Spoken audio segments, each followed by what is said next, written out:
Oke, ngecek kameranya dulu. Sudah ngerekam apa belum?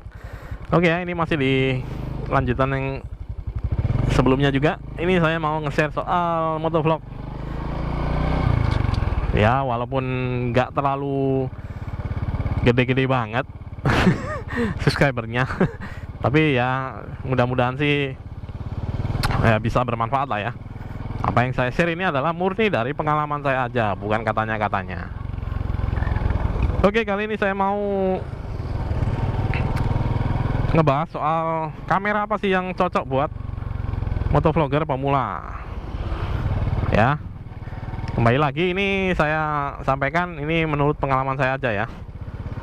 Dan yang bisa saya ceritakan adalah kamera-kamera yang nggak saya punya, misalnya itu ya yang bisa saya lihat di channel-channel milik motovlogger yang lain. Kalau dari saya sendiri pakai kamera itu di awal-awal itu pakai kamera GoPro Hero 5 Session, dan itu terinspirasi dari channelnya Mas Rider Senja. Sama ya, dia pakai Session juga, dia mulainya dari Session 4 kalau nggak salah ya. Terus kemudian dia punya Session 5 juga. Nah, saya pakai Session 5. Terus saya nggak pakai mounting ya, jadi helmnya saya lubangin. Saya masukkan ke dalam gitu, ke dalam helm kameranya. Si kameranya saya masukkan ke dalam helm, terus ya udah tinggal ngerekam aja, dan suaranya juga not bad lah ya. Kalau bisa teman-teman cek di video-video yang saya yang awal-awal, setahun awal-awal itu ya, itu saya pakai GoPro Hero 5 Session, yang mana sekarang saya jarang pakai karena itu agak susah ya kalau dimonting ya. Nanti bakalan saya bikinkan juga videonya cara cara mengatasi GoPro yang lemah baterainya, alias kalau mau ini ya, perjalanan jauh gitu misalnya, itu nanti bakalan saya sharing juga nih. Tapi hari ini mau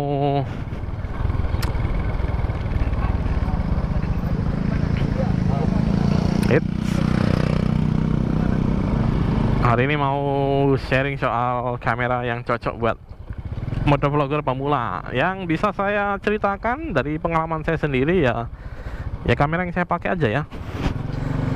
Yang mana ini GoPro Hero Session 5, yang mana juga sudah discontinue, alias sudah nggak dibikin lagi serinya. Nggak tahu sih, kayak saya kemarin lihat ada video soal kamera yang bentuknya mirip-mirip ya. Itu kalau nggak salah saya keluaran mana ya? Keluaran DJI kali ya, DJI Action kalau nggak salah. Iya, yang kecil gitu ya. Nah, itu juga harganya sangat mahal sekali.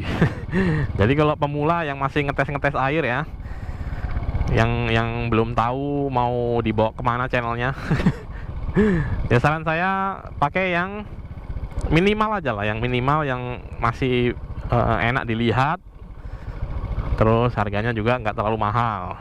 Saran saya sih ya pakai Yicam, Xiaomi Yicam yang generasi awal itu.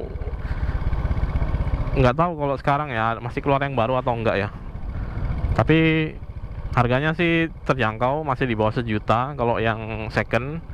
Dan kalau bisa cari yang sudah modif eksternal mikrofon, jadi bisa sambil ditaruh di situ ya, mikrofonnya ditaruh di dalam helm. Nah, kameranya pakai mounting di luar. Nah, itu hasil suaranya nanti mungkin bakalan lebih jernih. Yang pernah saya lihat sih beberapa motovlogger yang pakai kamera Yicam terus pakai mikrofon eksternal, itu suaranya lebih bagus, alias lebih kedengaran, lebih jelas daripada yang pakai action camnya doang gitu. Kalau pakai action camnya doang biasanya suara anginnya lebih dominan ya, apalagi kalau jalannya lumayan cepet ya. Kalau saya kayak gini jalannya lambat-lambat ya, ini tujuannya adalah meminimalisir noise dari angin. Oke, terus kemudian kalau misalnya budgetnya, wah ada nih budgetnya nih, lumayan nih, cari juga kualitasnya yang oke. Nah, ini sama seperti saya dulu ya, Saya kalau pakai Yicam itu, ya itu alasannya. Yang pertama itu tidak begitu pede dengan pakai helm ada mountingnya gitu ya, dipasang di helm gitu ya, di depan helm. Itu agak kurang suka. Konsepnya saya dulu itu ya ngikutin Mas Rider Senja aja, helmnya dibolongin, terus kamera GoPro-nya dimasukin ke dalam, pas di depan mulut gitu. Jadi suaranya juga oke lah, ada noise tapi suaranya masih kedengaran jelas. Oke ya, jadi itu salah satu yang bisa dipertimbangkan adalah GoPro Hero yang Session. Kalau mau ditaruh di helm, tapi ya barangnya juga saya nggak tahu ini masih ada yang jual atau enggak. Soalnya barangnya udah discontinue ya, dari lama ya. Kamera keluaran 2015 kalau nggak saya. Barangnya juga nggak banyak ya. Tapi kalau yang GoPro yang biasa, bisa nyoba Hero 3 atau Hero 4 yang seperti saya pakai. Serinya boleh yang mana aja ya. Kalau saya pakai yang apa ini? Yang silver, ada layarnya. Kalau yang seri yang black itu nggak ada layarnya. Terus ini juga sudah pakai eksternal mikrofon. Jadi saya beli second kemarin itu sudah include eksternal mikrofonnya. Jadi suaranya lebih kedengaran jelas. Saya udah berkali-kali ngedit video saya dan dengar hasil suaranya itu ya oke lah untuk kelas ngevlog di jalan. Nggak banyak suara angin ya.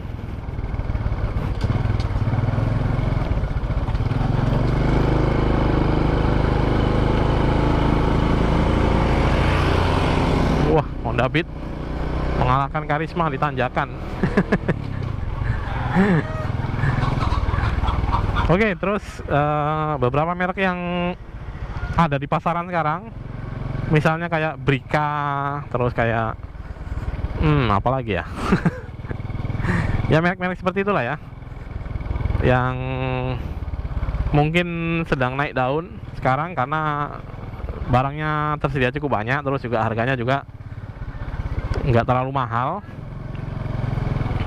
Jadi kamera-kamera seperti itu mungkin bisa jadi alternatif ya kalau dananya sesuai, terus kemudian sudah ngelihat hasilnya. Kalau saya pribadi sih nggak pernah lihat hasilnya yang kamera Brika ya. Yang lebih banyak saya lihat itu adalah ya kalau nggak GoPro ya Xiaomi Cam. Dan secara harga ya relatif ya. Kalau GoPro itu agak mahal tapi hasilnya oke banget. Nah kalau yang Yicam harganya nggak terlalu mahal dan oke, ini ada anak kecil belajar. Kalau Yicam itu nggak terlalu mahal, terus ya hasilnya juga oke sih, apalagi bisa dipasangin eksternal mikrofon. Jadi nggak terlalu susah juga ya, nggak terlalu jelek lah, nggak jelek-jelek amat. Ini ada anak belajar motor di lapangan. Cewek lah gitu.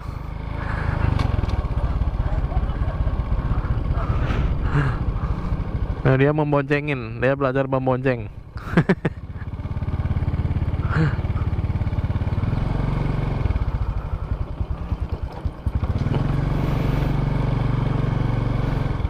Oke, tips dari saya kalau soal milih kamera itu, gambar itu nomor sekian lah kalau menurut saya ya.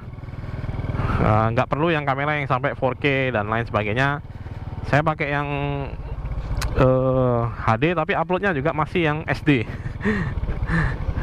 Masih 720p, masih oke lah, masih kelihatan oke untuk di handphone ya.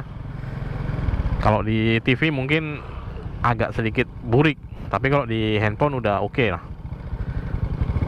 Nah ini anaknya belajar naik motor.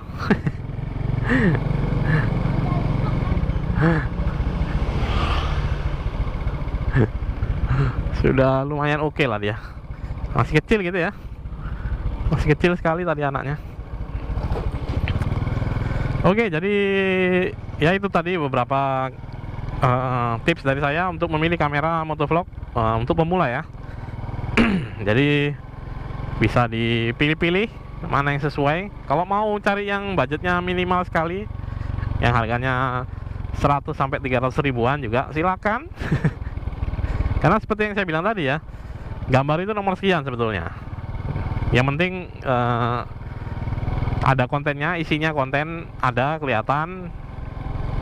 Terus audionya sih yang menurut saya lebih penting daripada gambar, itu audio. Audionya nggak buruk-buruk sekali, atau kalau mau juga bisa di voice over. Jadi kita tinggal nyari waktunya aja yang nggak terlalu berisik ya, misalnya malam-malam, tengah malam gitu kan, nggak banyak kegiatan, jadi nggak terlalu berisik, bisa ngedit sambil di voice overing. Biasanya sih saya gitu, makanya selalu bergadang. Nah kalau ini nggak bergadang karena audionya sudah cukup jelas. Oke ya, untuk video kali ini demikian dulu.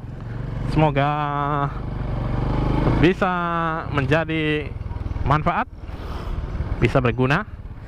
Siapa tahu lagi pengen nyoba-nyoba jadi motovlogger.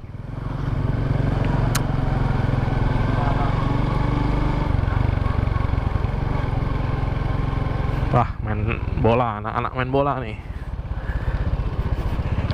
Ya ini ya motovlogger nyari konten ya.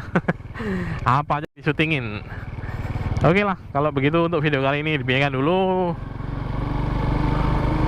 Terima kasih sudah menonton.